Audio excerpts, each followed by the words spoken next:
जैसे कि आप सभी जानते हैं, सच की हमेशा जीत होती है और हमारी एक छोटी सी प्रयास आप तक बड़ी खबर पहुंचाती है। तो स्वागत करते हैं आप सभी का STS न्यूज़ चैनल पर। आगे बढ़ने से पहले आप इस वीडियो को लाइक और चैनल को सब्सक्राइब जरूर कर ले और साथ में बेल आइकन भी प्रेस कर ले। चलिए बढ़ते हैं खबरों की ओर। और 2022 के 5 राज्यों के विधानसभा चुनाव में आप किस पार्टी की सरकार बनाना चाहते हैं? कमेंट सेक्शन में टाइप करके जरूर बताइए। अमित शाह की रैली के बाद निषाद पार्टी के अध्यक्ष डॉक्टर संजय निषाद बीजेपी से खफा नजर आ रहे हैं। उन्होंने कहा है कि आरक्षण की घोषणा न होने से मेरे लोग केवल निराश ही नहीं बल्कि नाराज भी हुए हैं। अमित शाह कम से कम कुछ तो बोल देते, जो मुद्दे 72 घंटे में हल हो सकते हैं उसके लिए इतना वक्त क्यों? जो हमारे समाज का काम नहीं कर सकते तो समाज किस नाते का वोट देगा? जी हाँ, आपको बता दें कि इस तरह से उन्होंने भाजपा को अल्टीमेटम देते हुए कहा है कि बीजेपी को अगर 2022 में सरकार चाहिए तो तत्काल हमारे मुद्दे हल होने चाहिए। इस संबंध में मेरी बातचीत हो चुकी थी, फिर भी ऐलान न किए जाने की वजह से मैं समझ नहीं पाया ओम प्रकाश राजभर क्या करते हैं वो दुनिया देखती है। राजभर जब बीजेपी में मंत्री थे तब उन्होंने मन से इस्तीफा क्यों नहीं दिया था? संजय निषाद ने कहा कि राजनीतिक फैसले मंच पर खड़े होकर नहीं किए जाते। आज बीजेपी जज की भूमिका में है और मैं वकील हूँ। कल जब कोई दूसरा जज होगा तब देखा जाएगा। संजय निषाद ने कहा कि हमारा आरक्षण जब देश आजाद हुआ उस वक्त से ही लागू है। 1992 तक आरक्षण हमें मिलता रहा। बहुजन समाज पार्टी ने इसे लूटने का प्रयास किया। सामाजिक न्याय समिति की रिपोर्ट भी कहती है कि जिसकी जितनी आबादी उतनी हिस्सेदारी, हमें कुछ मिलना नहीं। संविधान में जो इस आरक्षण पर धूल पड़ी थी बस वही हटाई जा रही थी। लेकिन यहाँ पर संजय निषाद ने कहा था कि निर्बल लोगों को आरक्षण का लाभ मिलना चाहिए। अगर ऐसा नहीं होता है तो बीजेपी को करारा झटका भी लग सकता है। कांग्रेस नेता प्रियंका गांधी ने अमेठी में कहा है कि कांग्रेस सभी किसानों और छोटे व्यापारियों का कर्ज माफ करेगी, बिजली बिल आधा होगा, 20 लाख युवाओं को रोजगार देगी और सभी कोरोना पीड़ित परिवारों को 25,000 रुपये देगी। इस सरकार ने आपको काफी गुमराह किया है। जी हाँ, आपको बता दें कि अमेठी में पीएम मोदी पर हमला करते हुए कांग्रेस नेता राहुल गांधी ने कहा है कि मैंने पहली बार सिर्फ एक व्यक्ति को गंगा में स्नान करते देखा, योगी जी को हटा दिया, राजनाथ सिंह को दरकिनार कर दिया। याद कीजिए जब नरेंद्र मोदी जी छोटे थे तो उन्होंने गर्मच से लड़ाई की और मुझे लगा कि उन्हें तैरना नहीं आता, अपने हाथों से संघर्ष किया था उन्होंने। जी हाँ, आपको बता दें कि मेरठ में राहुल गांधी ने कहा है कि एक हिंदुत्ववादी गंगा में अकेला नहाता है। इस तरह से प्रियंका गांधी और राहुल गांधी ने मिलकर के अमेठी में अपना परचम लहराया। कांग्रेस की गोवा इकाई के प्रभारी दिनेश गुंडू राव ने शनिवार को दावा किया है कि तृणमूल कांग्रेस अपनी पार्टी में शामिल होने के लिए दूसरे दलों के संभावित उम्मीदवारों को 10 करोड़ रुपए से 20 करोड़ रुपए तक की पेशकश कर रही है। उन्होंने पश्चिम बंगाल की मुख्यमंत्री ममता बनर्जी पर कांग्रेस को कमजोर करने और सत्तारूढ़ भारतीय जनता पार्टी की मदद करने का भी आरोप लगाया है। दिनेश गुंडू राव ने पणजी में कहा है कि टीएमसी ने गोवा में क्या योगदान दिया है, आज वे करोड़ों करोड़ रुपये लेकर आ रहे हैं, लोगों को पेशकश की जा रही है, उम्मीदवार बनो, हम आपको 20 करोड़ रुपए देंगे, 10 करोड़ रुपए। यह पैसा कहां से और किस लिए आ रहा है, इसका उद्देश्य क्या है? जी हां, दिनेश गुंडू राव ने कहा है कि एजेंडा बहुत स्पष्ट है, वो भाजपा की मदद करना चाहती है। अब टीएमसी गठबंधन को स्वीकार करने का कोई सवाल ही नहीं क्योंकि वह कांग्रेस को तोड़ने की कोशिश कर रही है। कांग्रेस नेता ने यह भी कहा है कि ममता बनर्जी उनकी पार्टी बीजेपी के खिलाफ महागठबंधन नहीं बना रही बल्कि बीजेपी विरोधी दलों को तोड़ने की कोशिश कर रही है। 1 साल और 13 दिनों के आंदोलन के बाद आखिरकार कृषि कानूनों को रद्द किए जाने की मांग के साथ दिल्ली की सीमाओं पर डटे किसानों ने अपना आंदोलन स्थगित कर दिया।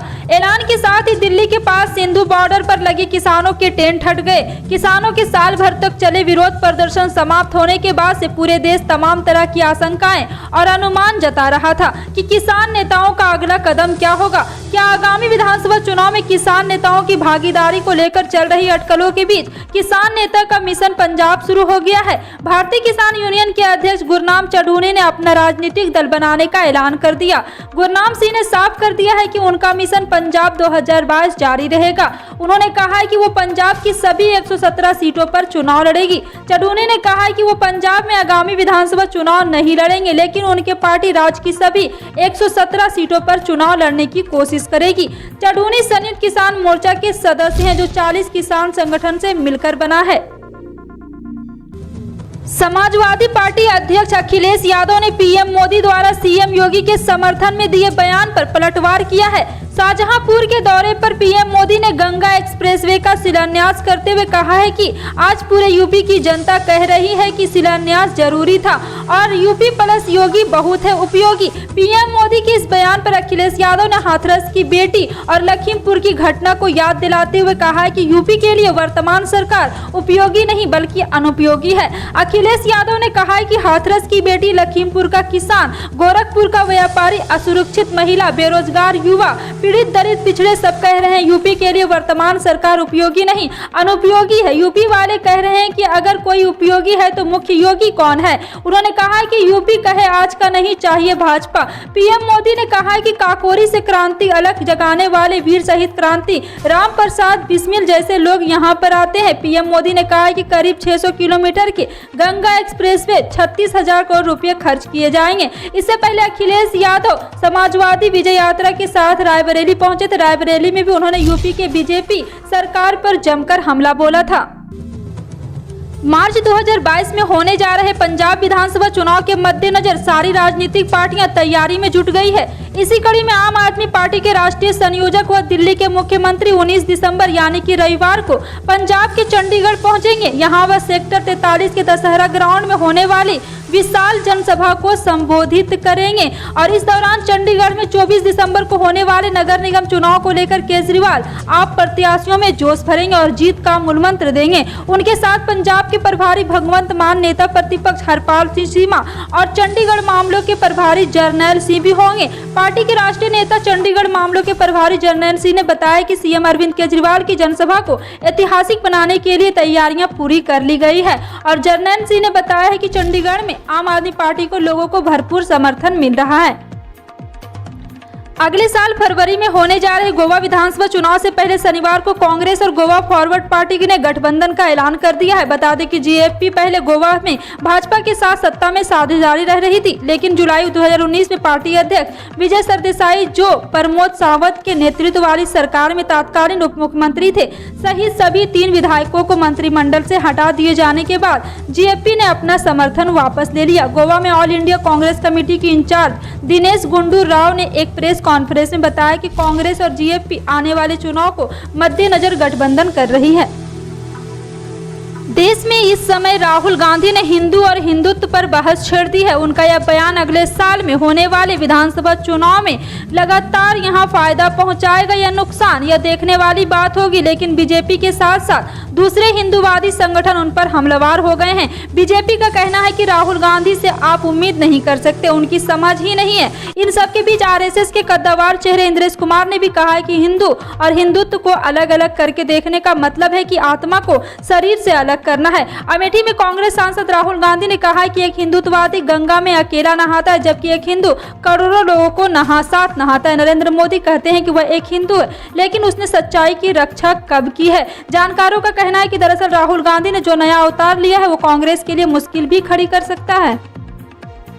बीते दिनों प्रधानमंत्री मोदी ने गंगा एक्सप्रेसवे का शिलान्यास किया तो दूसरी तरफ राहुल गांधी को चुनाव आते ही करीब 2.5 साल बाद राहुल गांधी को अमेठी की याद आई। पीएम मोदी ने योगी की तारीफ की और अखिलेश पर हमला करते हुए कहा है कि यूपी के लिए योगी ही उपयोगी है। पीएम मोदी के बयान के साथ ही अखिलेश यादव ने पलटवार किया और कहा है कि उपयोगी है तो फिर मुख्य योगी कौन है। तो वहीं 2.5 साल बाद अमेठी पहुंचे राहुल ने रोजगार के मुद्दे पर पीएम मोदी को घेरने की कोशिश की। वहीं अपने करीबियों पर छापेमारी होने पर अखिलेश ने बीजेपी पर हमला बोला और कहा है कि अखिलेश कह रहे हैं कि बीजेपी को हार का डर सता रहा है तो बीजेपी हथकंडे अपना रही। तो असदुद्दीन ओवैसी ने एक बार फिर मुसलमानों को भड़काने का बयान दिया। कहा है कि मुसलमान तुम्हें अपना लीडर खुद तय करना होगा। कुल मिलाकर यूपी की सियासत में हर हथकंडा अपनाया जा रहा है। हर पार्टी एक दूसरे पर वार पलटवार वोटरों को लुभाने की हर कोशिश कर रही है। ऐसे में सवाल है कि यूपी चुनाव में अब उपयोगी कौन है? क्या है आयकर रेट का इलेक्शन कनेक्शन? चुनाव आए तो राहुल को अमेठी की याद क्यों आई?